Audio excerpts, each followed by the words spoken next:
there's two of them. There it is. There's a Oh. thing there. There you go. So that was all. The wonders of technology. Thank you so much, Supervisor. Couldn't do without me. Good morning, everyone. We will call the meeting of the Ventura County Transportation Commission to order. Chair Tremblay is unable to be with us today, so they reached down to the minor leagues, called up the second string, and here I am. So we will have a good time. Madam Clerk, if we can have a roll call, please.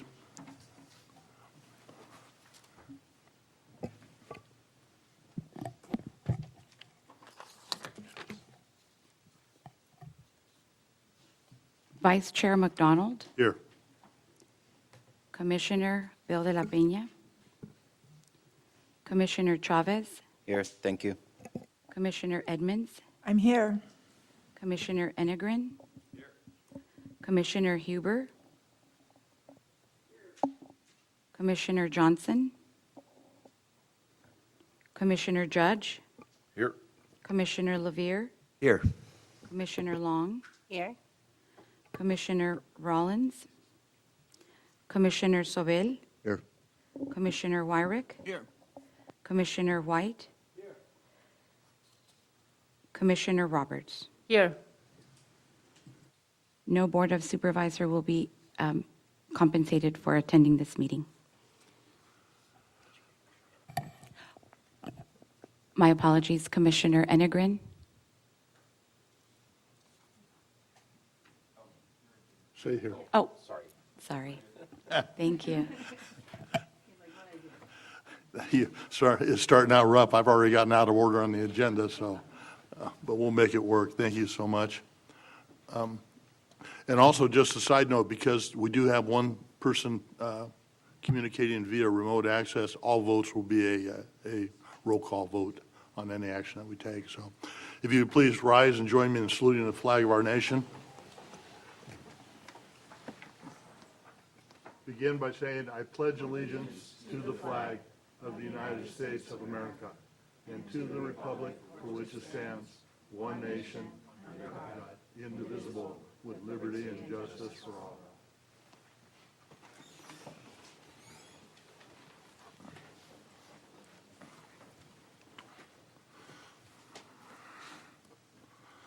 Okay, thank you very much. That now takes us to the portion of our agenda where we receive public comments on items under the jurisdiction of the panel, but not on the agenda.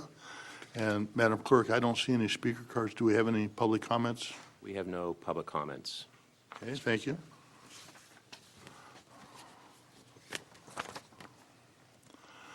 That'll take us to our Caltrans report, Commissioner Roberts. Thank you, Vice Chair McDonald, Commissioners. Good morning, everyone. Caltrans continues to work under the foundational principles of safety, equity, climate action, and economic prosperity in our communities. These are the pillars that guide our work as we enhance the services we provide to our local communities. And to further equity and economic prosperity, our District 7 team members have been working in partnership with the California Department of Technology, CDT, and the California Public Utilities Commission to expand the broadband middle-mile network. Over the next 2 fiscal years, we have over 671 miles of broadband network that will be planned to be constructed in projects in District 7, of which 123 miles of broadband planned for Ventura County will start construction in 2020 and to be completed by 2024. The placement of this infrastructure will address the digital divide that exists in the communities that we serve. To further economic prosperity, Caltrans also hosts career fairs twice a year. We are definitely feeling the competitive nature of the labor market as well. And this fall, we would like to host a career fair here in Ventura County, most likely at our Camarillo maintenance facilities, as we have crews in 8 maintenance facilities throughout the county to maintain and rehabilitate the state highway system here. And we'll be looking to the local cities within Ventura County to help us spread the word and provide the outreach for these job opportunities. Caltrans District 7 also, at the beginning of this fiscal year, created a Division of Transportation Safety, with a chief safety officer to mirror our headquarters creation of an Office of Road Safety. The purpose of this is to place a focus on the safety of all users, pedestrians, cyclists, and their interaction with vehicles to implement proactive safety countermeasures for all modes of travel. And I do ask that VCTC, citizens, our partners, to not be shy to contact us with road safety concerns, as we do rely on all of you to help us be the eyes and ears so that we can provide a safe system for all.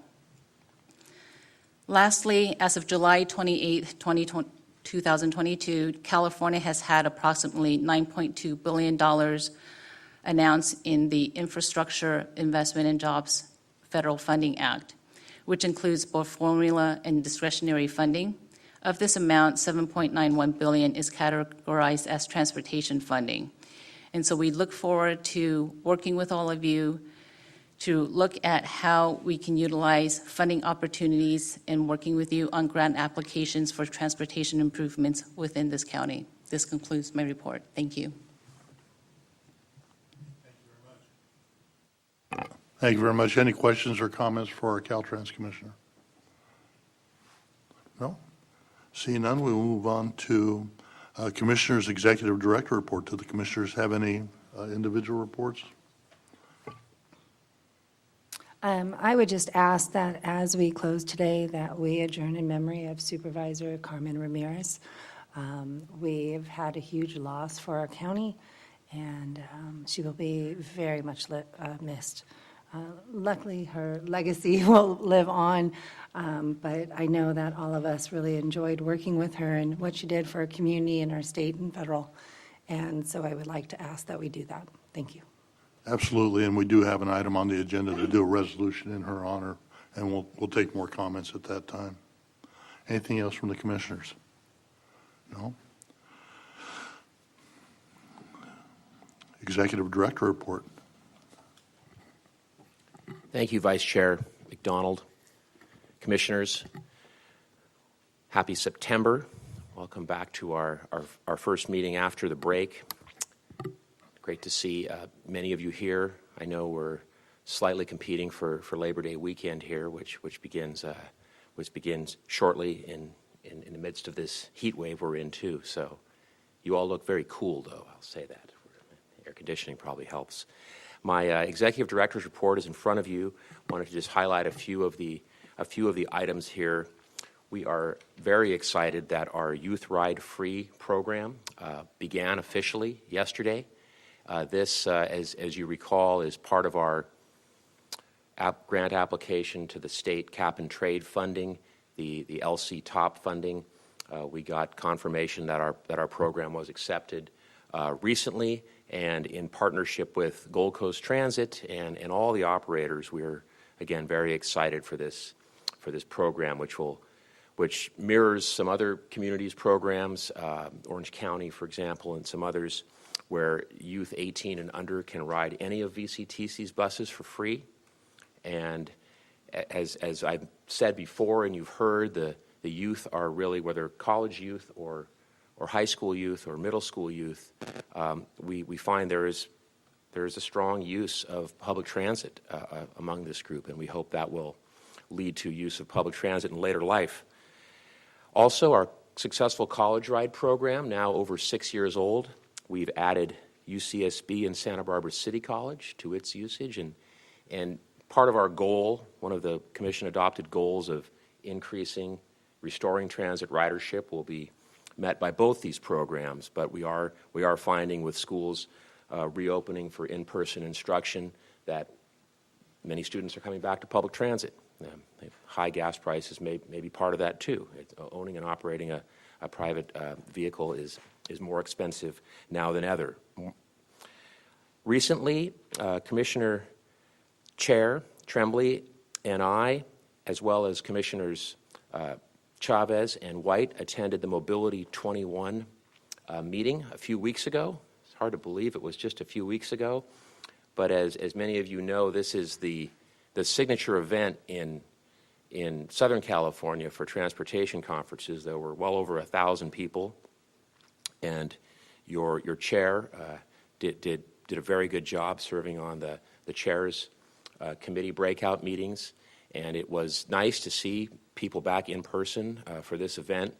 And again, as we grapple with the challenges of mobility, of funding, of getting people back on transit, of working with Caltrans to get our projects through, was great to see. Acting Director Roberts there also, and many other elected officials, policymakers, and members of the private consulting community. VCTC is planning for the next round of community engagement for our Community Transportation Plan, our CTP update. Again, one of our goals that's listed in the goals you adopted back in April. This is part of the, I think, very robust community and stakeholder input we've been engaged in for some time.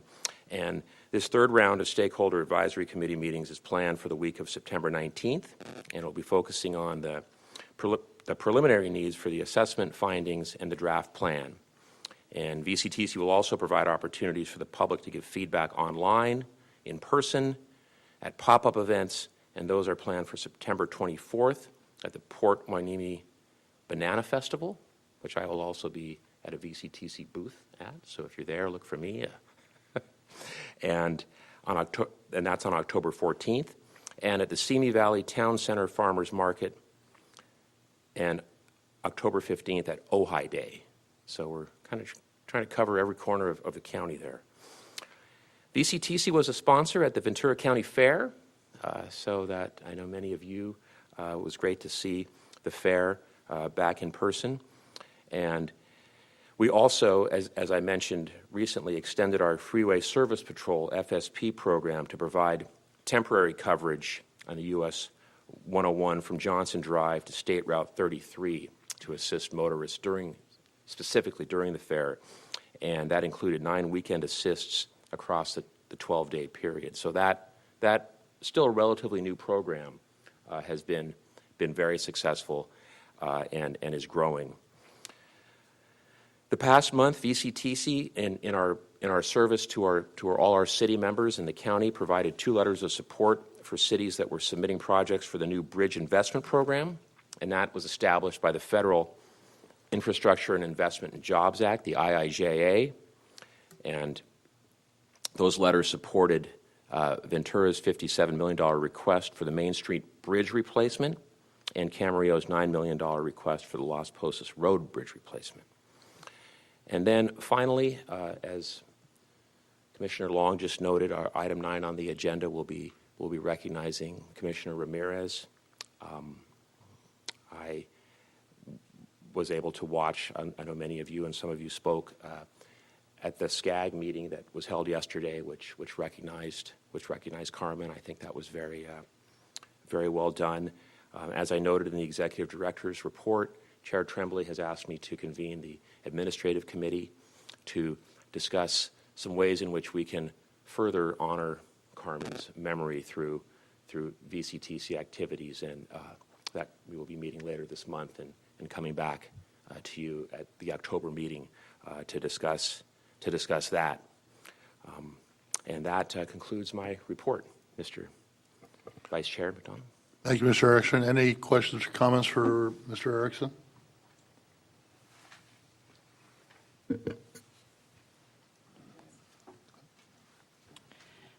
I just want to thank you for the bracelets and to say that I am not a biker. I don't have enough balance for that, but I certainly am a walker. So I will wear Carmen's bracelet with pride.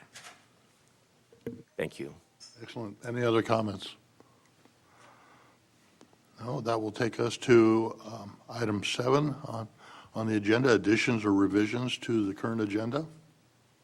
Vice Chair McDonald, sorry, I have one revision to the consent agenda. Sure.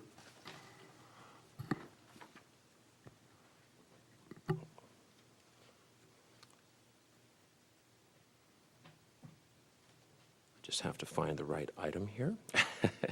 And while you're looking for it, for the record, Commissioner Rollins has joined us.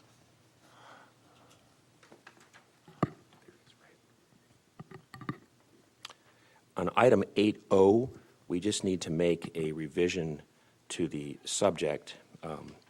It says budget amendment to the VCTC intercity program. And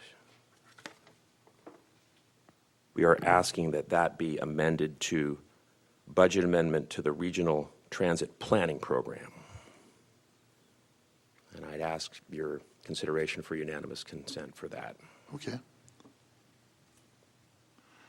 Commissioner White, you had a request?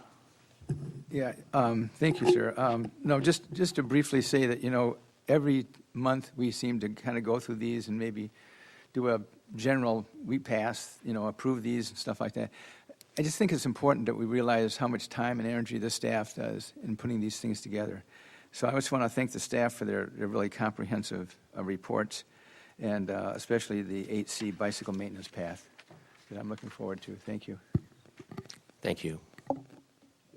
Commissioner Sobel. I think it's the right time. I have a question on. Your mic's not on. items 8E. I'm sorry? Question on 8E. Yeah, I 8E? just wanted to get his mic on so we can record it. Is this working? There we go. I've got to get really close. Yeah, I was just curious. This is on the speed sensors, and I hadn't really thought of this kind of in general before, but since if we go for public or private data, they're collecting that data on public funded thoroughfares and stuff like that. So would public agencies like Caltrans and VCTC, you get a better deal on that kind of thing, since it's data they're collecting on our roads? Commissioner Sobel, Amanda Fagan of my team is here to answer that. And before we get to Amanda, I'll just say that takes us to the next item on the agenda, where if any of the commissioners want to pull out any items from info consent for discussion or action individually, that's okay. That would be the time to do it. So we do have a request for 8E. So Commissioner Amanda Fagan, yes. Thank you, You Vice can be a Chair commissioner if you want. Thank you. And Commissioner Sobel, thank you for the question. We will be conducting a full procurement for selecting our data provider and partner. Much of the data, though it's collected on public roads, is collected through private sources. So fleet vehicles that are connected to satellites, the more modern vehicles that are sending their data as well. So we understand that most of the systems have about 30 to 40% of data coverage, vehicle coverage in developing the data. And then it also is being collected through, for example, private cell phones.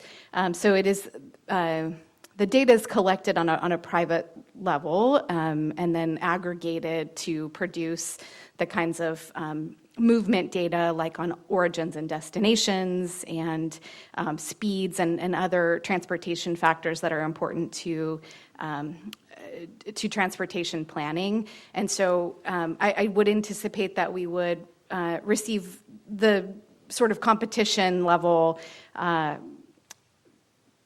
as the procurement goes through. We will receive favorable consideration for because it's a competitive process, but I don't know that we would receive any other consideration as a government agency. I'm not aware of that piece of it.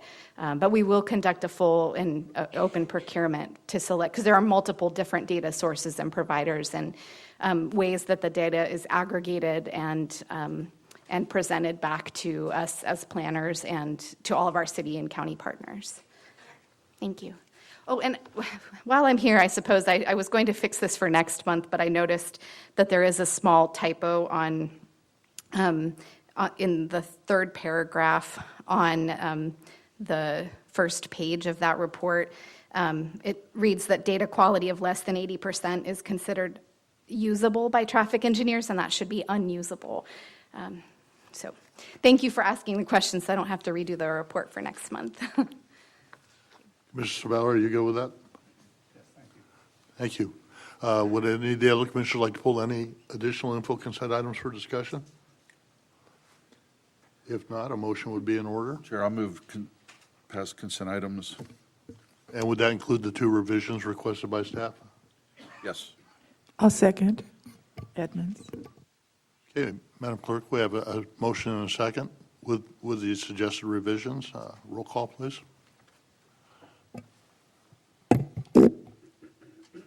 Commissioner Chavez, An aye for all of them except 8A. That one will be an abstention as I wasn't here for that meeting. Thank you. Commissioner Edmonds, Yes. Commissioner Enegren, Commissioner Huber, Yes. Commissioner Judge, Yes. Commissioner Levere, Yes. Commissioner Long, Yes. Commissioner Rollins, Yes. Commissioner Sobel, Yes, but abstain on 8A. Commissioner Wyrick, Yes, abstain on 8A. Commissioner White, Vice Chair McDonald. Yes.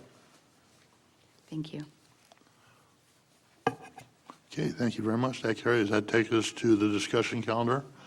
Item number 9, which is a resolution honoring Ventura County Supervisor and VCTC Commissioner Carmen Ramirez. And I'd like to start out by reading a statement from our chair, Chair Tremblay.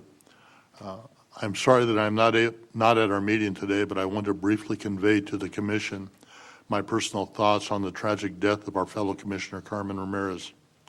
I had the privilege of knowing Carmen for well over 25 years as an attorney and serving with Carmen on 4 public entity boards, including the Ventura County Transportation Commission. Carmen was a wonderful colleague and embodied the Rotary model of service above self. Carmen brought thoughtfulness, insight, and dedication to public service to every discussion. She leaves very large shoes to fill, and we will miss her. Thanks for the opportunity to share my thoughts. And I will continue with some personal comments. I had the pleasure of working with Carmen since 2008. I always found her to be very open and approachable, and I just truly appreciated her input on issues. And whether we agreed or disagreed, it was always a very civil conversation. She was always extremely supportive, and I valued her opinion as another elected. So, Carmen, we will miss you, but we will never forget you. So with that being said, I'll open the floor to other commissioners if anyone else has a comment to add in on this. Now would be the time to do so. Commissioner Levere. Thank you, Chair. I think all of us are still kind of living in this surreal reality that it's hard to believe she's actually gone. But you've seen many of these vigils and groups honoring her over the past, can't believe it's been 3 weeks now. But when you see these vigils and you see these comments that people say, it's just amazing the impact she had on the community and the number of lives she touched and the number of lives she improved. And I think all of us as leaders, it's something we should all strive for, having that kind of impact. It's just unheard of, the impact she had for decades, particularly in Oxnard. She was just so beloved, and she's just, I think, a model for all of us. And as you said, her civility is what always shone through to me, and her kindness.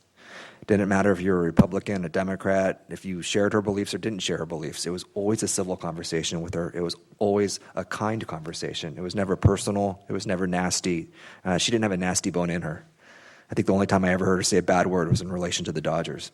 And it wasn't politics. And I just, there's so much of Carmen's life and Carmen's leadership style that I looked up to. And it's something that I'm going to continue to kind of strive for as I go on in my daily work. She's gone, but her memory and her legacy is firmly in place. And she just left a huge hole. But thank you. Thank you very much. Commissioner Edmonds. I started my, life after education, being in education for many years, as an advocate for Fillmore and an activist. And I worked very hard with the transportation district, and I think it many times was a bit of a thorn in their back, in your back, but I always found great success with that, as well as environment. And I didn't know Carmen very well. I knew of her, and that was it, until she came to me and asked me to run for office. I never considered running for office. I was not interested in running for office.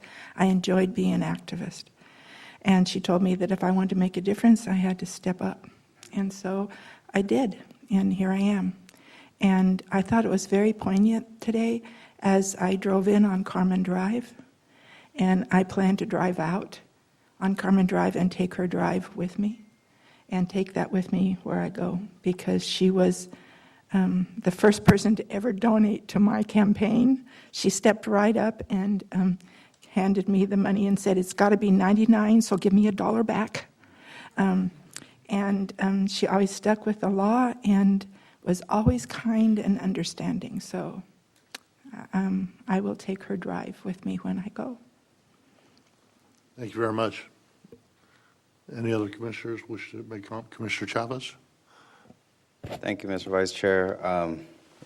Last night at our Planning Commission meeting, a lot of the commissioners, we remembered Carmen. So I won't say all my comments that I said at that meeting, but just summarize them, that she definitely was an ally, definitely somebody that I respected and looked up to, and definitely somebody that I had reached out to multiple times for guidance and assistance. One thing that nobody can knock her for is her compassion for the community of Oxnard and the community of Ventura County as a whole. She did not, as keeping in line what Commissioner LaVere said, she didn't care your income status, she didn't care your immigration status. She looked at you as an individual, and she spoke to you with kindness. I've had coffee with her multiple times, had conversations with her, and each one has always been pleasant. One thing that I will continue to strive for, and has always been my goal, is to better the community that I want to represent. And definitely that is a goal of mine to do. Nobody's going to be able to fill the shoes of Carmen Ramirez. Those are big shoes. She made a lot of friends across the board. She helped out Oxnard, the county as a whole. But one thing that I've heard over and over, and I agree 100%, is that we have to continue her fight for ensuring that our communities are safe, that our future is healthy and is strong for generations to come. We won't be here forever, so we need to make sure that our environment, our water, our air, our communities as a whole is something that we are going to be comfortable living with the next generation. So definitely going to miss her. It was even a little challenging coming to today's meeting and knowing that I wasn't going to be able to see her. And I too, Lynn, when I came up Carmen Drive this morning, she was the first person that popped into my head. The sign stuck out to me so much more today than it has in the past. So I appreciate her friendship, her guidance, and she would deeply be missed by this community. Thank you, Vice Chair. Thank you. Commissioner Rollins? Vice Chair McDonald. Yes. We have a request to speak from Commissioner Huber on the line. Okay. We will have Commissioner Rollins go, and then Commissioner Huber will be next. Thank you. Thank you very much. Yeah, when I first moved here about 15 years ago, there we go. When I first moved here 15 years ago, one of the first public officials I met was Carmen, and it was in the area of she was an advocate for rebuilding the Ormond Beach wetlands, and from the very beginning, I respected her passion for that and her passion for the environment. I've gotten the pleasure to serve on a number of different committees with her, very much environmentally related. The Air Pollution Control Board, this commission, and a couple of others. And even whatever statement that she made or whatever her beliefs, she had she did her homework, and she gave a lot of background behind why she believed that. And because she did that homework, she was very influential about many times changing people's minds, or at least thinking of it in another aspect and stuff. And that's one of the things that I appreciated to her. Most times I would agree with her. A couple times I would disagree with her, but not in the overall concept of where we were going as a community or as a county, perhaps a little bit different way of going at it. But nonetheless, she always took the time to talk with me and other people in the community that may not agree with her on a lot of things, but she showed that respect, and she shared her views, and she stayed strong to her views. And that's one of the things that I appreciated working with her. Thank you very much. Commissioner Huber. So many wonderful things have already been said about our colleague, Supervisor Carmen Ramirez, but I must express my true admiration and good fortune for knowing and working with her over the years in many different capacities, regardless of our contact in our elected positions, in our practices or community events. She was always a true professional filled with enthusiasm and kindness towards me and everyone she served. I miss her tremendously, and her legacy will never be forgotten. Thank you very much. Thank you. Any other commissioners have any comments? Commissioner Enegren?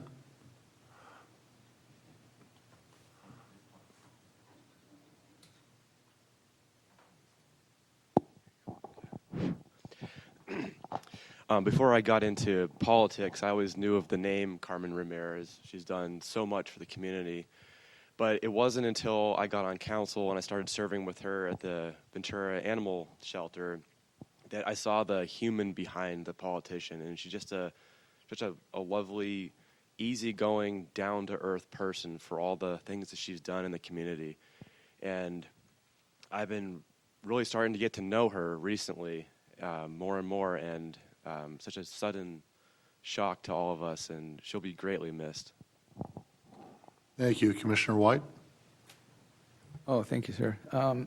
I had it's interesting listening to all these people talk about their individual meetings with Carmen, and I'm sure everybody in the audience has a story too.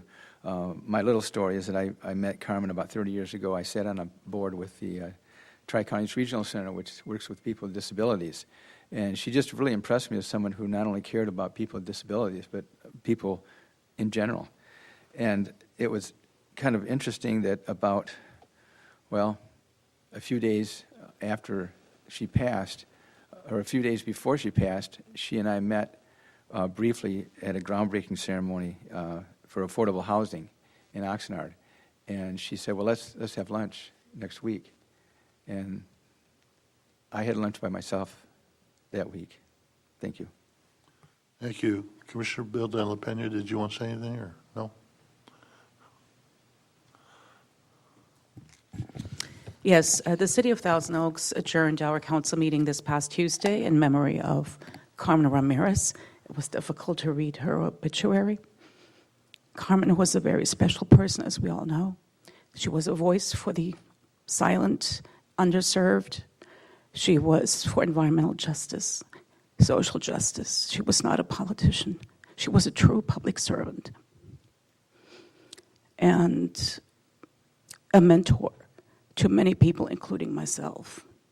One of the first ones to encourage me to run for supervisor, District 2. And we had done so much together. There is a saying, she was on her way, she was going to go to Vienna with SCAG, and her husband is of Austrian heritage. And he was going to go with her and visit Vienna, Austria for the very first time.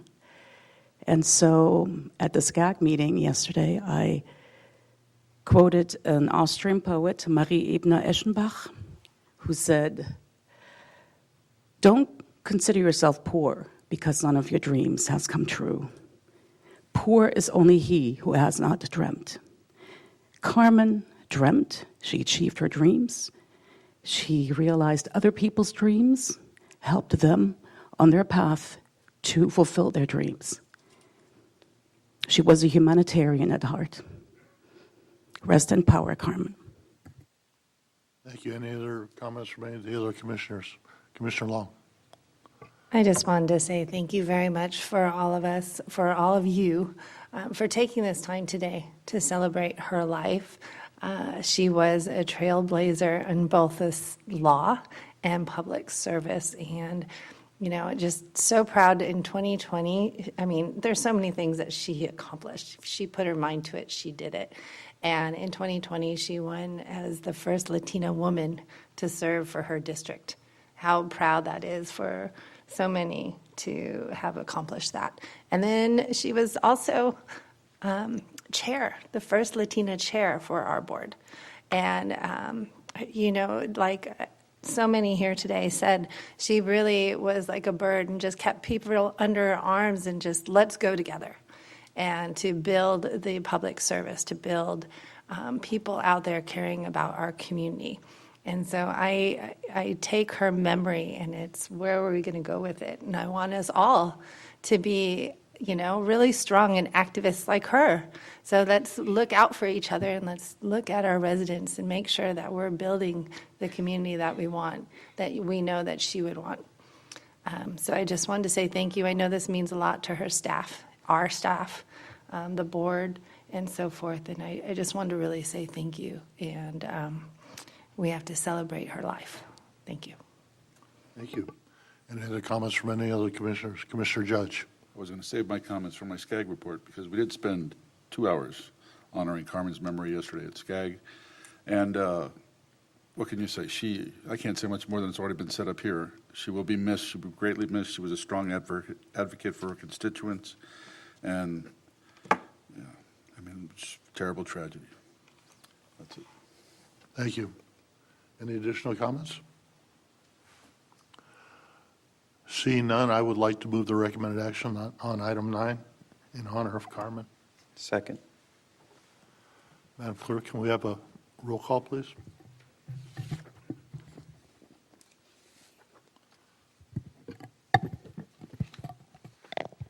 Commissioner de la Peña, Yes. Commissioner Chavez, Aye. Commissioner Edmonds, Yes. Commissioner Enegren, Commissioner Huber, Yes. Commissioner Judge, Yes. Commissioner Levere, Yes. Commissioner Long, Yes. Commissioner Rollins, Yes. Commissioner Sobel, Commissioner Wyrick, Yes. Commissioner White, Yes. Vice Chair McDonald. Yes. Thank you. Thank you all.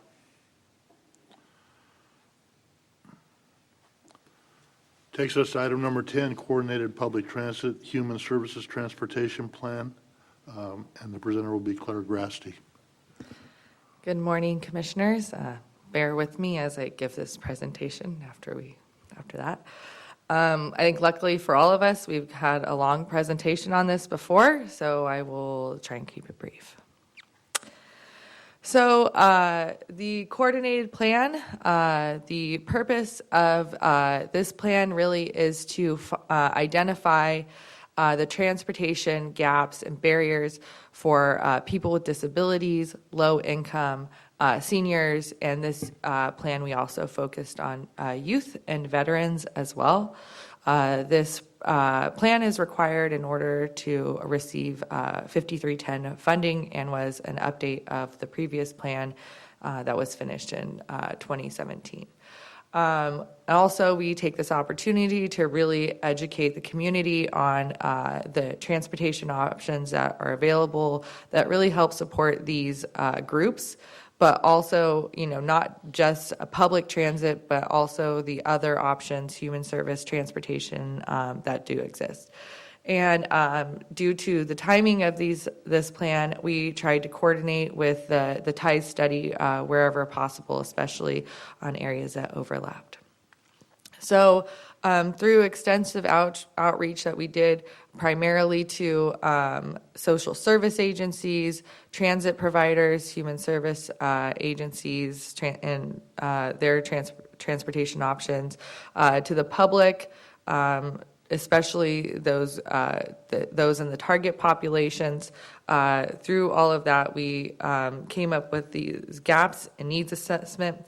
So some of them are using demand response service through, if you're taking regional type trips, can be complicated and difficult. A lot of the bus stops are still hard to access or unprotected from elements. There are limited options for non-emergency medical transportation and door-through-door or door-to-door services. As I mentioned, the cross-county trips can be difficult. And also, the community is not always fully aware of all of these different transportation options. So the goal is really to enhance the mobility for the community as a whole, but specifically these target populations, improving transit connection and access to them, and prioritizing the convenience. These are all the strategies. We went through them in depth at the last commission meeting. These strategies help to support in closing those gaps that we note in the last couple slides. Improving bus stops, continuing to have wheelchair accessible vehicles, expanding travel training, really helping to inform the public of what exists. And I'll note that free and reduced fare programs is one of them. And as Martin noted, we have the Youth Ride Free program that we're excited about, which we forgot to bring the flyers for, but we'll send to the commission and bring them next time. So many of these strategies help to support those gaps that we noted in the past slides. And I just want to point out some of the things that were updated since the plan was brought to you in July. There were any comments we received through the CTAC, SSTAC, through the commission, public, and from our operators was integrated into this plan. There's updated employment information and also operator information.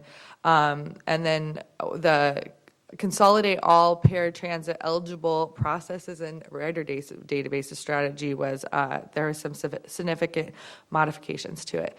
And then lastly, in the appendix was beefed up pretty significantly, includes provider inventory, which I think will be very helpful for us moving forward to try and keep updated and keep the public updated of what all transportation options are available beyond just public transit. There's a public comment log, information about the strategies, and then future funding opportunities, which will help to support the implementation of these strategies. And so really the next steps are to implement them by identifying funding for them, adapting them as needed, continuing to engage the community, and also coordinating with the TIES plan. And with that, I'm happy to take any questions. Thank you. Any comments or questions for Ms. Grassley? Commissioner Chavez? Thank you, Vice Chair. Ms. Grassley, thank you for the presentation. The only question that I have is, and this might be off topic, is it possible that we have either on our VCTC website like a page dedicated just so that people can be able to go to one location to gather all this information, or a phone number that they can contact? Sure, we can absolutely put up, we have like kind of an ADA page, but we don't have one that has a coordinated plan area that supports all of these target communities in one place. So we can consider finding, doing something like that on the website to make it easier. Okay. I know people sometimes who will get frustrated after a while if they have to search multiple pages in order to get somewhere. So if we can find one page, I think that'd be beneficial. And I know you mentioned the youth program. Those flyers, I don't know if we are planning on sending those out to the schools. I know the schools were sharing on their social media pages the program starting yesterday. So if we can be sure to reach out to those school districts, and I'm sure a lot of students will be able to benefit from the program. So thank you for the presentation again. Yes, and yes, we are working with them. I'm happy to send it to, if the commission has any people, we'll send the flyer out to you. You could distribute it as you please, but if there's anyone you would like to make sure we're in touch with, we'd be happy to. And Commissioner Chavez, I'll just add that we have been, along with Gold Coast's outreach staff and the other operators, working with the school districts. And what we really would like to do is, as we did with the College Ride program, provide toolkits and assistance and leverage the outreach efforts of the schools, which I know you're familiar with, that we can really amplify that message as we go along. So I would we're happy to appreciate be that. updating you on that as we go along. I would appreciate that, and I know I mentioned it before, anytime that we have these promotions, that we do distribute information to the commissioners so they can share it on their social media page. And if Gold Coast wants to share their toolkit also, I have no problem sharing it also. Again, we have 17 commissioners. That's 17 new circle of groups that can be able to gather that information. So thank you. Sure, I'd be happy to. Commissioner White, you had a comment? Yeah, thank you, Mr. McDonald. I want to echo what Mr. Chavez just said. Echo everything, because I was going to say the same thing. But in addition to that, I noticed that some of the concerns were that people were unaware of transportation options. So that kind of follows through with that, and it's how do we get more information about what a great system we have here. The other thing is to expand travel training to make sure people can use the bus or know how to use the bus. So just to keep the public updated, again, we talked briefly about the Youth Ride Free, making sure everybody knows about that. It's an amazing thing to get people on the bus for the first time. I know when we did it with the colleges, people told me that I never took the bus until I got a free pass to go to college, and now I use it all the time. So again, it's just getting that information out to everybody, but I appreciate the report. Thank you. Thank you. Any other commissioners have any comments? No, this is an action item, so a motion would be in order. So move. Okay, Madam Clerk, we have a motion by Commissioner Chavez, second by Commissioner White. Roll call, please. Commissioner Bill de la Peña? Yes. Commissioner Chavez? Aye. Commissioner Edmonds? Yes. Commissioner Enegren? Commissioner Huber? Yes. Commissioner Judge? Yes. Commissioner Levere? Yes.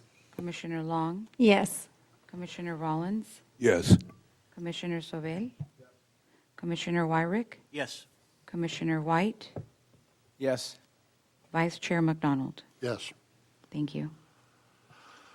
Thank you very much. That takes us to item number 11, Santa Paula Branch Line update, and Ms. Fagan is our presenter.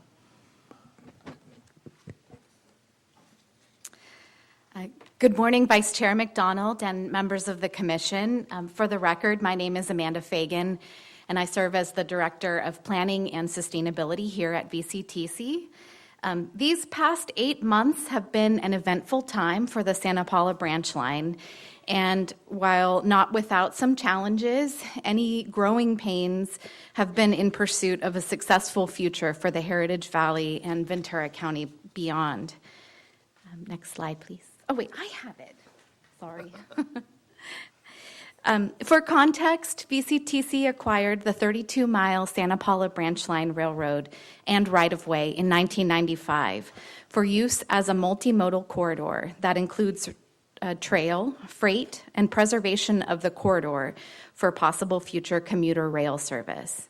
In 2001, VCTC entered into a 20-year operating lease with Fillmore and Western Railway, during which time Fillmore and Western operated tourist and movie trains and was responsible for maintaining the operational right-of-way, which is the 15 feet area on either side of the center line of the railroad tracks, rather. The lease with Fillmore and Western expired on June 30th, 2021.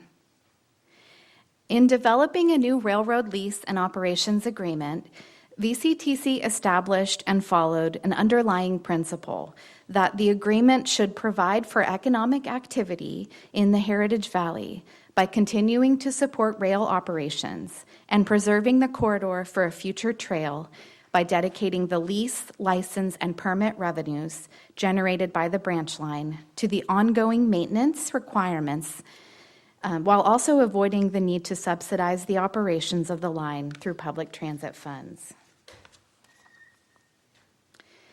With this basic premise in mind, the Commission approved the agreement with Sierra Northern Railway on December 16th, and since January 1st, Sierra Northern has been responsible for operating and maintaining the Santa Paula branch line. Sierra Northern operates and maintains their railroad tracks and the full right-of-way, and provides freight and film service. Tourist and excursion service will be provided through the cooperation of the sister company, Mendocino Railway. The initial agreement is for a 35-year term with 2 30-year extension options. The agreement that the Commission approved in December of 2021 defines railroad purposes, including freight and transload, filming, and tourist and seasonal passenger services. Since January, when Sierra Northern took over operations of the branch line, Sierra Northern has begun railroad inspections, made improvements to the condition of the signals and the railroad tracks, conducted weed abatement and other right-of-way maintenance activities, and has begun rail operations on the branch line. VCTC staff and Sierra Northern representatives meet virtually on a bi-weekly basis to help coordinate activities.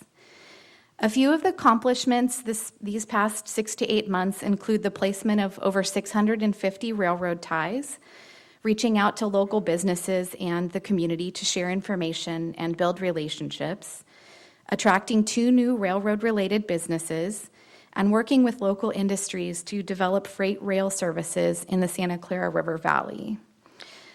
Freight rail service reduces truck traffic at a rate of 4 trucks for every rail car and provides an opportunity to lower greenhouse gas emissions associated with goods movement. Sierra Northern purchased the remaining rolling stock and equipment from Fillmore and Western Railway and assisted in the transport of sold items off of the branch line and the Fillmore Rail Yard. Sierra Northern constructed a new rail spur and siding to serve parallel systems, which is a relatively new tenant on the branch line. And this new siding and spur allows parallel systems to expand their operations related to the development and testing of electric autonomous train cars. I had thought about trying to integrate some information about the parallel systems work into this presentation, but realized it would probably better come from them in a more robust presentation. So if there's an interest among the Commission, I'd be happy to ask them to come back to you. Sierra Northern is also working to expand television and film business on the branch line and has launched a new website, movierailroad.com. In the first 2 quarters of operations and maintenance of the branch line, Sierra Northern and its private sector partners have invested nearly $1 million in labor, equipment, materials, and services into the branch line. According to the terms of the agreement with Sierra Northern, VCTC is responsible for reimbursing to Sierra Northern up to $225,000 of this amount for the first 6-month period. So really allowing us to leverage private sector investment in the improvements to the rail line. Sierra Northern has established a new base of operations with an office in Santa Paula. They've hired a local team of staff and is working with local businesses to support contractors for support contractors to supplement its workforce. The Santa Paula hay and grain lease that Sierra Northern has executed is anticipated to support their operations for a period of 1 to 2 years, while Sierra Northern locates and prepares a site for a permanent home on the branch line. Before I introduce the Sierra Northern and Mendocino Railway representatives and open the floor for questions, I'd like to reiterate a few of the benefits that we believe are associated with the railroad lease and operations agreement that the Commission approved last year. The agreement reduces VCTC's financial obligations to operate the railroad and to maintain the right-of-way, reducing and eventually eliminating the need to subsidize rail operations with public transit funds, and leverages private sector investments to address deferred maintenance of the rail line. It also activates the property to prevent and address trespass and other related issues. While the transition to a new operator has not been without some challenges for VCTC, for Sierra Northern, and also to our corridor cities, progress has been made toward the goal of an improved multimodal railroad corridor with rail service, filmmaking, and trail planning. So representatives of Sierra Northern and Mendocino Railways are here today to answer questions that you might have, and also to share a big announcement on the future of the tourist and excursion rail service. You met this team last December during the approval of the agreement, but Ken Beard is the president and CEO of Sierra Northern Railway. Matt Blackburn is the general manager of the Ventura division for Sierra Northern Railway. And Robert Pinoli Jr. is the president of the Mendocino Railway, and they're all here with us today to speak with you and answer questions. I'll also mention that Matt is our first call, and that for many community residents, he's been very generous with his phone number direct for taking and receiving any complaints or questions that the community has about the operations of the railroad. So we do appreciate his willingness to be responsive to the community and their concerns. So one last thing before I turn the floor over to Sierra Northern, I'd like to share a few trail planning and development updates on the branch line. So in April, as you all know, the Commission adopted a goal to reinvigorate the process to complete the Santa Paula branch line bike trail. And in June, the City of Ventura submitted a grant application to Caltrans for the Active Transportation Program Cycle 6 to design and construct the approximately 4-mile section of the bike trail from the Montalvo East Ventura Metrolink station to the Saticoy Depot. Our VCTC staff supported the application development through providing data, participating in site visits, and providing feedback on draft application materials. The statewide results from Cycle 6 of the Active Transportation Program are expected to be adopted by the California Transportation Commission in December of this year. So we should know soon whether that 4-mile section of the bike trail will be funded at the statewide level. And then there is also the regional allocation of Active Transportation Program resources that comes at a later time. But we should know soon whether that portion of the bike trail will be funded. As part of the development of that application, the City of Ventura did some pretty extensive outreach to the community on trail planning and amenities, one of which, an example of which you'll see on the upper portion of the slide. They developed some simulations of what the bike trail might look like. This is just one example of the types of amenities considered. The Montalvo to Saticoy section of the branch line bike trail was also included in a larger multimodal project concept that VCTC submitted to Caltrans as part of an effort to partner on a Solutions for Congested Corridors grant application, which is an outgrowth of our 101 Communities Connected multimodal corridor study that the Commission approved last year. Feedback from Caltrans has been very positive, and Caltrans approved our request to partner on an application when the guidelines and call for projects is released later this year. VCTC staff has also developed a conceptual scope of work and a grant application, or as part of a grant application development for SCAG through the Regional Early Action Planning, or REAP, County Transportation Commission's partnership program.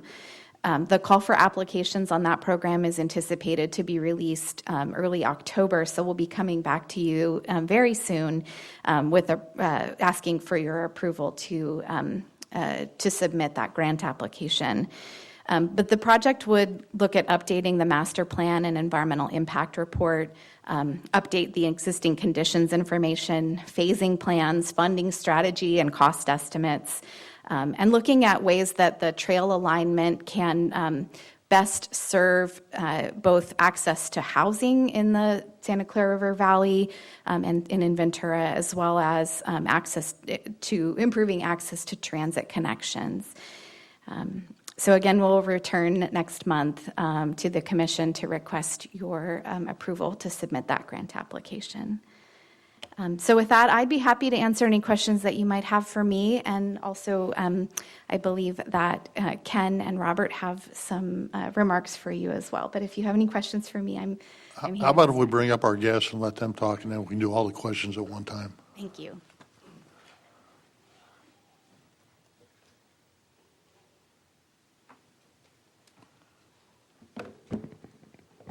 Good morning, Commissioners. My name is Ken Beard, President and CEO of Sierra Northern Railway. We're the freight operators and proud to be here in conjunction with you folks and operating the Santa Paula branch line. We've been here for 8 months now. We got a little bit of a delayed start as we worked on negotiating a lease for the property where Fillmore and Western was for the last 20 years. Unfortunately, after 5 months, we couldn't come to business terms. Nothing more than that. They had their terms they needed, we had our terms, and so we had to move on. At that point in time, we looked for another home, and we were able to establish a location in Santa Paula at the former Santa Paula Hay and Grain facility. Santa Paula has been very nice to work with us, also leasing the station for some of Mendocino's work and working with us to get established. During this year, we have already hired 14 employees. Some of these employees were former Fillmore and Western employees, but almost every one of these employees came from this community. We have plans to hire more. We've concentrated on this first 8 months of replacing bad railroad ties, making sure the railroad is first safe to operate on. We spent a lot of time on weed abatement, working with the VCT staff and local jurisdictions to make sure the weeds were taken care of. And we've dealt with a number of homeless situations, cleaning up homeless camps and making sure that they stay clear of the line. We are good community partners. We buy as much of the goods and services from local businesses that we can. Some things they can't supply us, such as railroad ties and that type of stuff, but we drive to purchase everything as much as possible locally. We've already had some interest from several of the businesses in this community to operate freight services. This is something they haven't had for the last 20, 25 years since the SP left the line. While I understand that reintroduction of freight service and freight train operations to this community may be a little unnerving to some, I'd like to reiterate that freight railroading still is the safest form of transportation, the greenest form of transportation, and our plan is to take hundreds, if not thousands, of long-haul trucks off your roads by moving it by rail. Short lines are a key in eliminating and reducing the issues with the supply chain. Trucks, as we all know, are few and far between. Railroads can help this out. We are also looking into a CRISI grant. The notice of funding opportunity was just announced yesterday. This CRISI grant that we're looking at would put millions back into the right-of-way, improve the track, improve grade crossing safety, new lights, new surfacing, so everything becomes better for your rail line. Finally, I would like to say that this 8 months has been a great experience, and working with the VCT staff, Director Martin Erickson, Amanda, Drew, has been nothing but stellar. You have an amazing staff. They've worked through any of the issues we've had and been nothing but professional. So thank you for an opportunity to speak today, and I'll remain for questions. Thank you very much. I do have one request for a public speaker, so what I'd like to do is have the public speaker come up and make their comments, and then I'll open it to staff for questions or to the commission for questions. So Lisa, and I apologize if I messed your last name up, but Nick Farjam? Was I close? It was perfect. Thank you. Thank you. You have 3 minutes, ma'am. Thank you. So I'm Lisa Nick-Farjum, and I'm the president of Santa Paula Promenade, which we own and operate the property on 10th Street, which is just next to the VCTC property on Railroad Avenue. So this new use certainly has an effect on us. And the reason that I came to speak today is because, and I've never been to a meeting like this, so it's a little scary for me, but I'm going to do my best. Maybe I should stick to the notes. In my discussions with Andrew regarding trying to formulate an agreement for ingress and egress to our parking lot for that entrance that we share alongside Railroad, it was brought to my attention that some of the loading activity that would be taking place would involve transporting trucks with feed, fertilizer, and possibly hazmat material. That's why Andrew suggested that I come and speak about this, because that sort of industrial use affects our property. I mean, we have tenants that are giving hospice equipment out to the community, Zumba instructors, family and children activities, really in a beautified sense, I think, that we envisioned Santa Paula would benefit from long term. This new kind of industrial activity is my greatest concern right now. I appreciate all the comments that were made with regards to the filming. It's been happening for a long time, though. We've had filming in Santa Paula for decades. And in fact, I will say that we've suffered from encroachment on our parking lot. There's not a lot of places in town that filming crews can set up except for this base camp area, and they inevitably ask us if they can rent our lot as well. So I feel like the agreements we've discussed in the past have been terribly one-sided, like, fully indemnify us from everything, but then like they can still encroach on us. So I tried to enter an agreement 10 years ago with regards to this corridor, and it was strict language, which we understood, but at the end I have in writing from the VCTC that the city said that basically they blocked us from that agreement because in the discussions that we had with the city, they wanted to kind of maintain the rights to do the filming and to authorize that, but we understood there was no agreement with the city, which was why we tried to enter one at that time. So there's been a lot of history with regards to this use, and we want to work together to try to make all the benefits happen, but we've certainly been affected, and I don't have the budget to sort of throw out as bait, if you will, but we already have had numerous inquiries from our tenants because they've read articles about what's happening, and that's why I'm here. I was like, wait, we're in the process of renewals. Maybe we might be adversely affected by some of these new uses. And I think that those are my notes. I didn't have to look at them much, but let me just take a look here.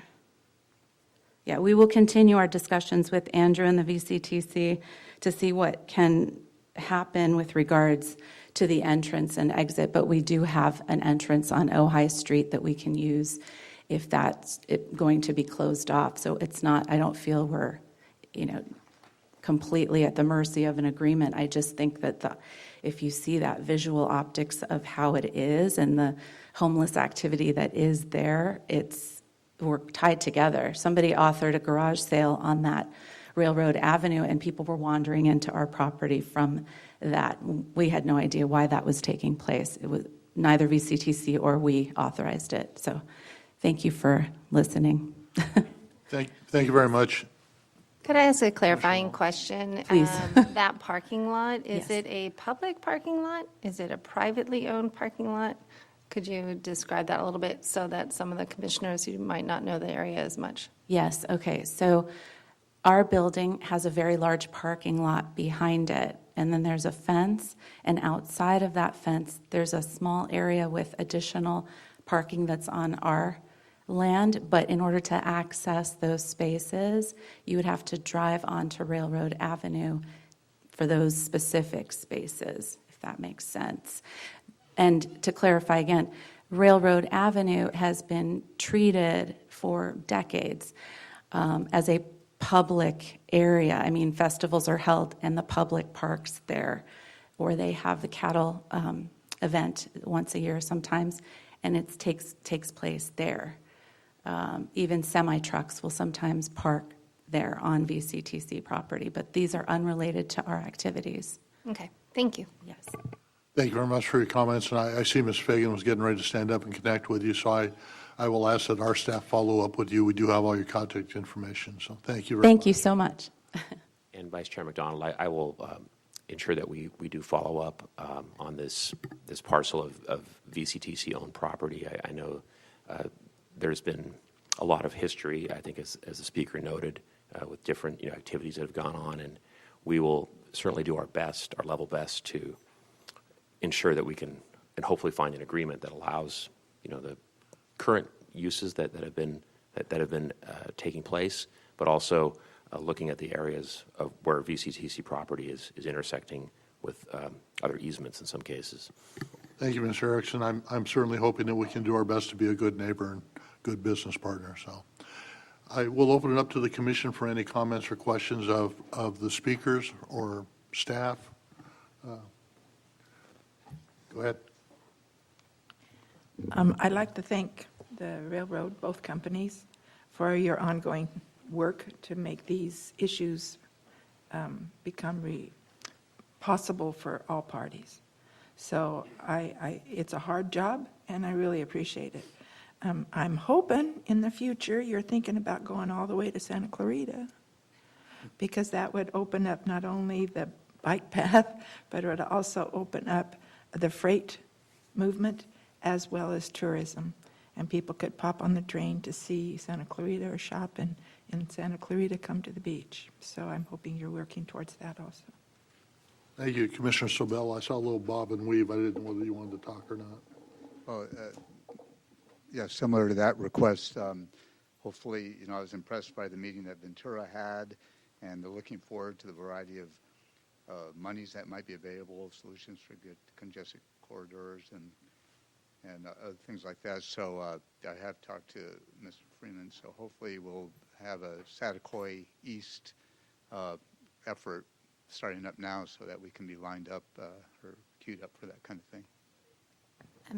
Thank you, Commissioner Sobel. One of the things we really want to look at with this update of the master plan and EIR is updating the engineering and phasing information that would allow us to better coordinate our activities across the cities toward seeking funding to complete the branch line. I think one of the challenges in the past is that the way the agreement was set up is that each of the cities and the county are responsible for the portion within their own jurisdiction, which we think makes sense, but at the same time, each of those jurisdictions were often competing with one another for the same source of funding.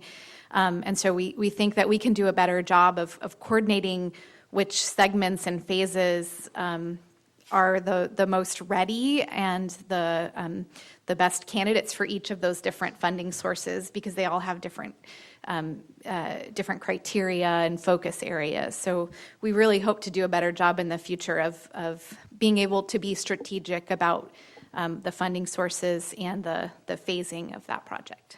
Thank you. And a related question, so as part of the lease updates, would that include part of the conversations with some of the owners who have been reluctant to have any kind of access to their properties or their adjacent property? Yes, the draft scope of work definitely includes engagement with adjacent property owners and neighbors and the broader community to make sure that this transportation asset and investment would be compatible with the surrounding uses, but also something that everyone can support and be proud of in the long term. Thank you. Thank you, Commissioner Wyrick. A while back, there was a discussion of from the broadband planning to incorporate a dig once mentality into this right of way, and is that going to be incorporated into the any, like, say, bike path improvements in terms of a dig once mentality? We have been talking with the County of Ventura and the Broadband Coalition of the Pacific Coast and others about their interest in broadband service to the Heritage Valley. And we have incorporated into the draft scope of work a task that would look at ways to integrate broadband development with trail planning and also with improvements to the rail line. So we're trying to think about this corridor as a multimodal transportation asset that serves many needs and interests of the community. So thank you. Thank you, Commissioner Long. Thank you, Amanda. This is a lot of hard work and organization. I just really want to credit you and your team. Thank you so much. For the branch line, Sierra Northern, thank you for being here and providing that personal touch. As you know, for Ventura County, personal touch really matters. And being in the community, outreaching with our cities, our county is important. Keeping that branch line moving so that we can keep people coming in to see the beautiful Santa Clara Valley is really important to us. So I hope we work through all the bumps along the way, and I just want to encourage community outreach, as we heard today, working with our neighbors. We are neighbors no matter what. We all have to get along. So I appreciate it, and we'll continue to be watching for this. Thank you. Thank you, Commissioner Long. And just one note, we have asked our council to look at ways that we can work with Ms. Nick Barjam and her team on developing an agreement that meets all of our needs. So we're certainly willing to listen and work closely with them. So we appreciate the time that they've put into this already as well. Thank you. Thank you, Commissioner Chavez.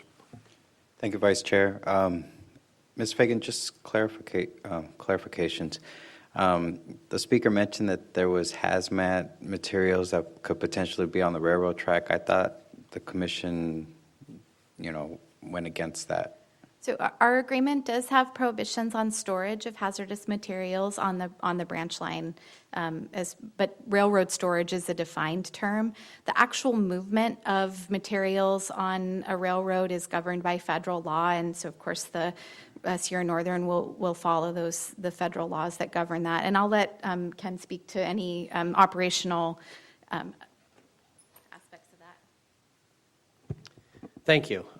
Right now, we have no plans, or we're not working with anybody for any immediate hazmat movement, but there could be hazmat moved on this.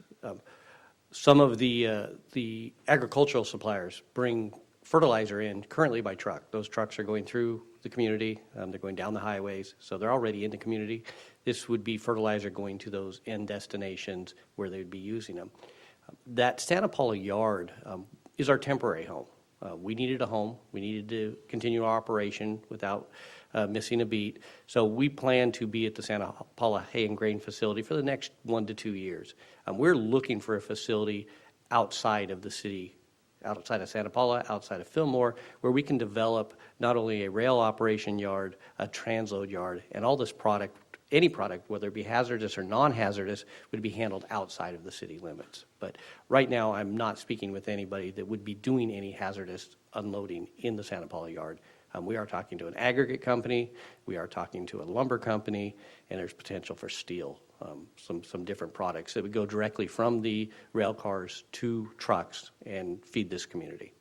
To your knowledge, is there any requirements from the federal government that says that you have to notify the residents or businesses within a particular area that the tracks are running through of movement of hazardous materials? No, there's no requirements. That we're a common carrier, and we have that obligation to move whatever product is given to us. That's part of being a railroad. We can't refuse handling product. So if a customer establishes on the branch line and they would like to move a product, we move it. We have no requirement to notify, but we do have requirements to handle it safely and make sure that we're ready in case of any emergencies. Okay, great. Ms. Fagan, just a last question. The speaker mentioned her building. Do you know the exact location? Is this the one off of Railroad and 10th Street? I am familiar with the location, and I hadn't actually had an opportunity to meet Ms. Nick Barjam myself, but my staff, Drew, has been working directly with her. The property is located there at 10th and Railroad Avenue. Railroad Avenue itself is actually on VCTC-owned property. That is it's our understanding is it's not part of the city's formal street system. We're not really sure how and when that street became a street, quote unquote. And so we are looking at a way to work with adjacent property owners, but also recognizing that it is part of the railroad right-of-way, and trying to, sort of figure out how we can work best with our neighbors while also protecting VCTC as the property owner. It's it's been a little bit uncertain as to sort of who owned and took. It's our at one point there was an access easement, or not easement, an access lease that where the property was used to access, and not the directly adjacent property, but a packing house that's located to the east there. But that no longer is in effect. So there's no lease or license to that property currently. So we're really just trying to sort of, as part of our broader effort to address encroachments and other adjacent property uses, we're just trying to clean up the books on this one. So I appreciate that. I was just looking at the Google Earth, and I do see my railroad tracks, and I do see the parking lot that she was referring to. Of course, I'm not saying fence it all off, and then, but I agree that there needs to be protection for our properties, and if that means getting into an agreement so that we're cooperative with our neighbors, then so be it. But at the same time, please, and I know your staff is doing their best, making sure that they cross all the T's and dot the I's, so I appreciate that. Thank you again. thank you, Commissioner. And one of the reasons we do want to work on this parcel is there are trucks that pass through that area, and it's not designed for through traffic. It's not maintained as a through street, and so to protect everyone who is accessing that property, we want to make sure that we're doing the right thing. So we're just exploring options at this point. Thank you. Commissioner Edmonds. In Fillmore, that we don't have a separate highway like Santa Paula has. It goes right through the town. And in the 30 years I've lived there, we have been kicked out of our homes 4 or 5 times because of chemical spills from trucks. And it's of hazardous material. And one period of a month, one half of the city was because of a fertilizer spill, and then as soon as we got back in our homes, the other half was evacuated because of a chemical liquid spill. And I do believe that trains are safer than trucks because they don't have the amount of stop signs, the traffic, and man, do we have trucks flying through. So I would be excited to have that if we could work out all of the issues of loading and unloading and not having it impact the community. So I just wanted to speak up to that because I'm real tired of having to leave my house. Thank you, Commissioner. Thank you. Any other commissioner comments?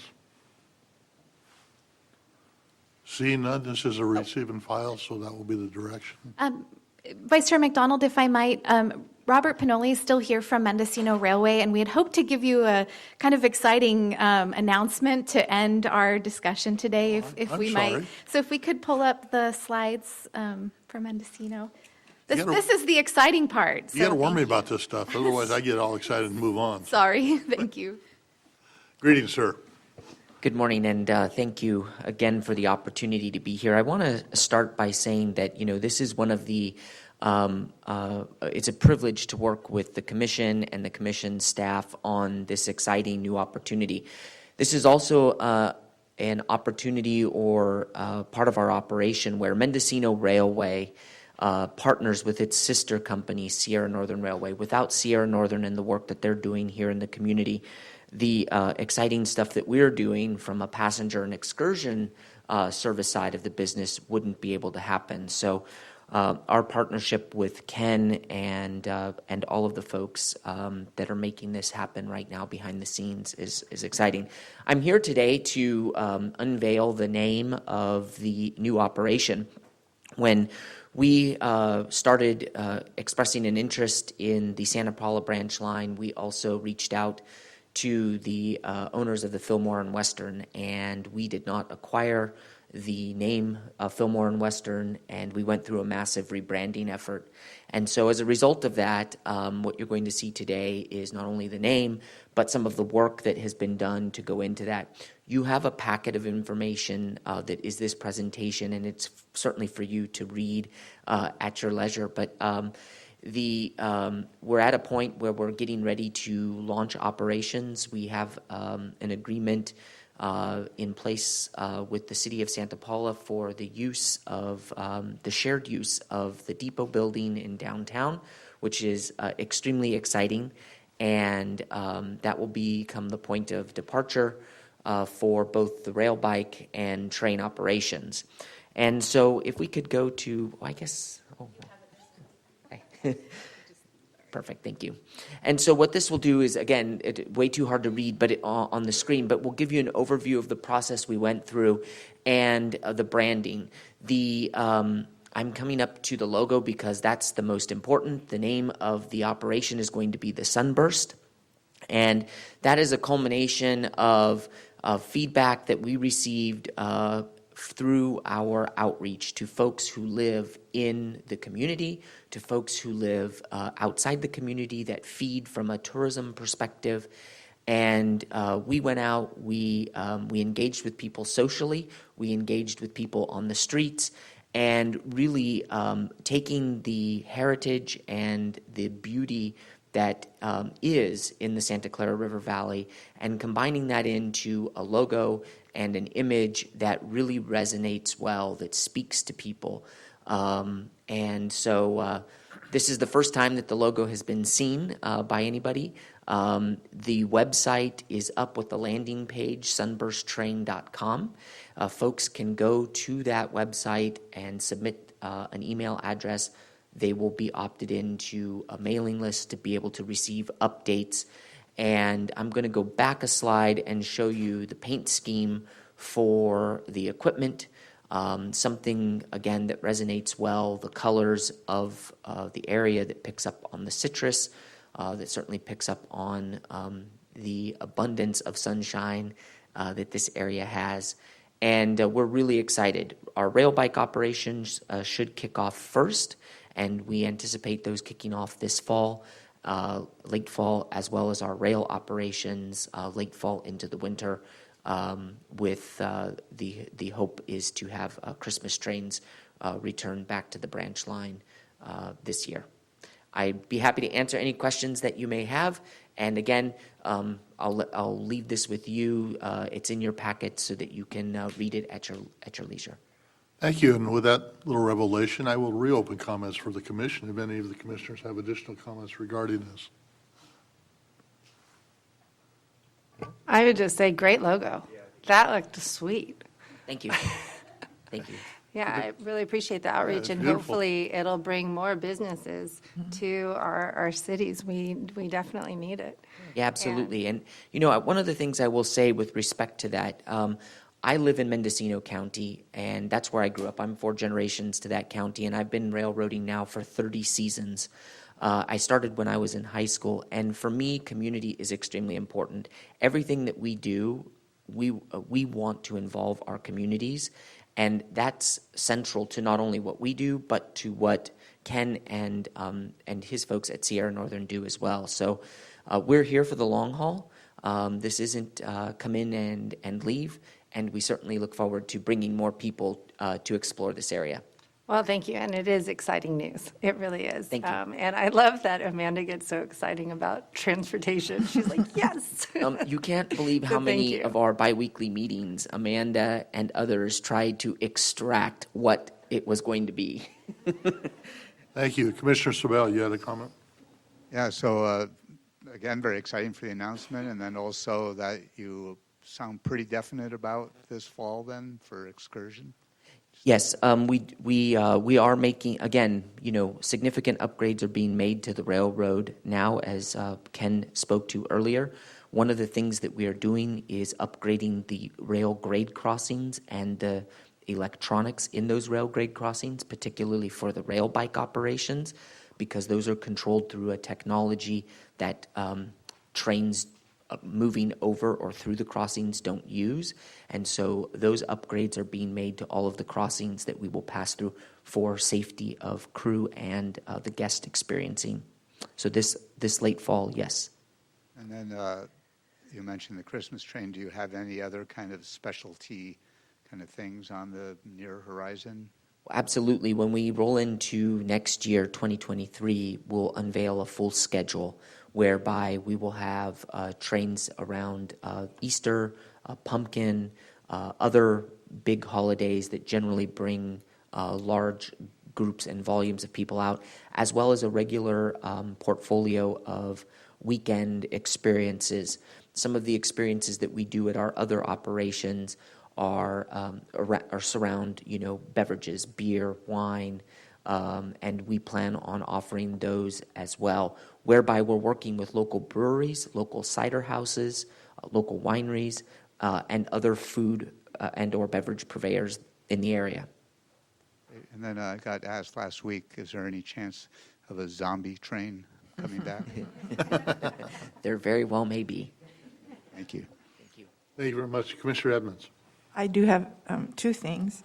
I'm hoping that to promote all the cities along the route, regardless of where you eventually stabilize, you get an on and off ticket that a person could buy online and then get on and off at any time. I don't know if that's possible, but I'd like to have you think about it.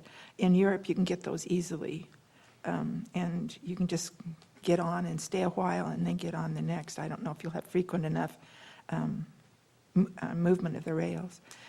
That's a great suggestion. Thank you, and it's something that we will certainly we will look into. Okay, great. And then my last thing is, with the recent temperature, you might call one of your trains the heat. Hey, Commissioner White.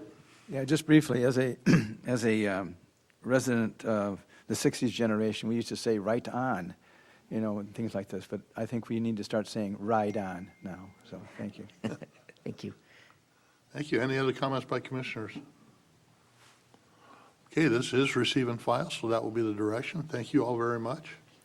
That takes us to VCTC General Counsel's report. Mr. Mattis, anything? Agency reports.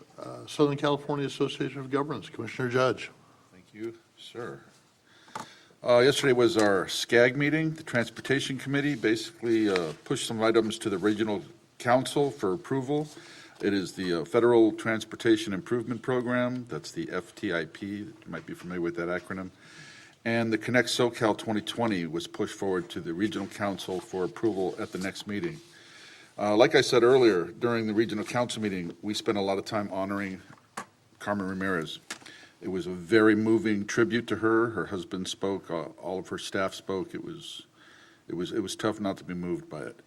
Carmen, like I said, is a great advocate for her constituents and will be greatly missed.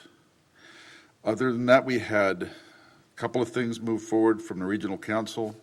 Regional Council did move forward the digital equity call to increase access to affordable broadband, which is available to all counties and all cities and all counties. You can get access to that through SCAG's website, and that is going into effect soon. The second thing was the regional early action planning was pushed forward and approved. That is also available on SCAG's website. Some cities are already using it, so probably your city managers are familiar with that. And that's my report. Thank you. SCRRA Metrolink, Commissioner Chavez. Thank you, Vice Chair. Just running down some of our great things that we had going on last month for the month of August when we were all dark. The Federal Railroad Administration had visited Metrolink and toured a couple of the facilities, which was a great opportunity, as well as get a briefing on the SCORE projects taking place. As already mentioned, with the over 1,000 people attending the Mobility 21, Metrolink staff was part of that, and our CEO, Darren Kettle, was on one of the panels talking about recovery and how we move forward as public transit to encourage more people. Aero Service, that's in the Redlands, San Bernardino area, New technology is coming online and being tested so that those drop arms do not drop if the train is sitting at the station. I know that bothers a lot of people, so that's a huge benefit. And last month, a back-to-school campaign got launched for Metrolink for all of the colleges and universities within the service area of Metrolink. For faculty, staff, and students, if you download the Metrolink app, you get 2 free tickets.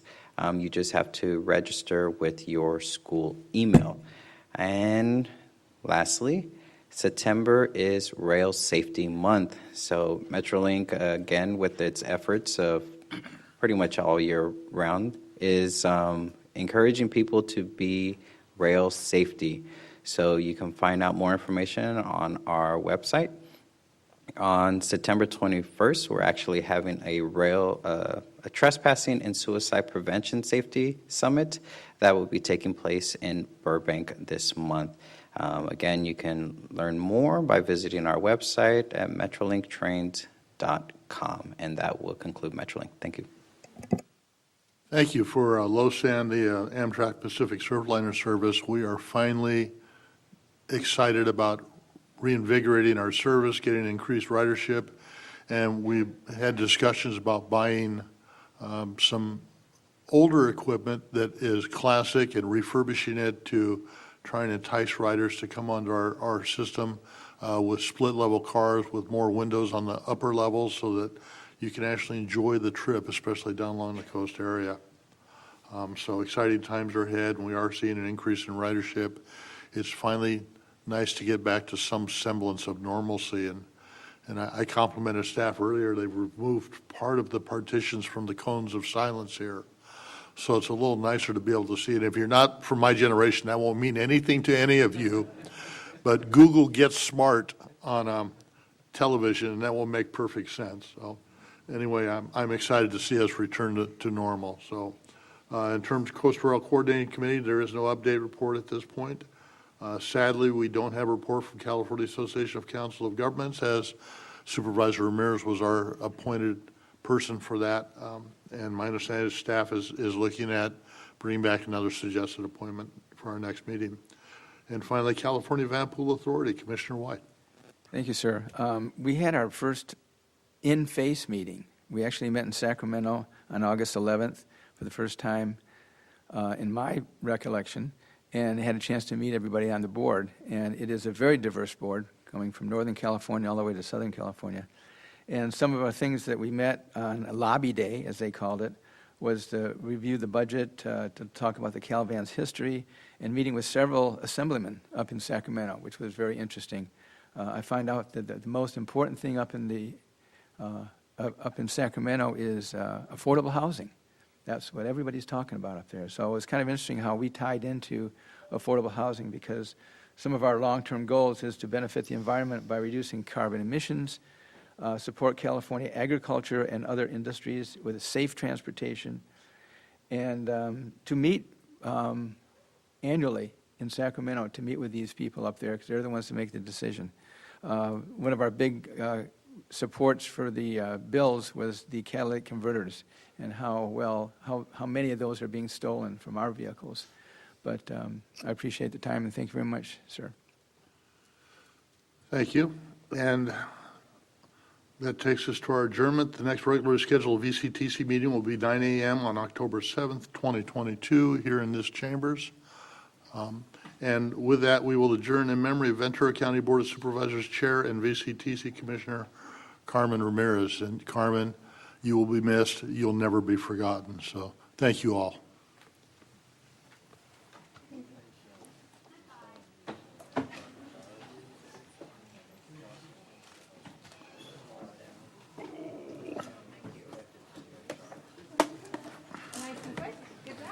Oh, thank you.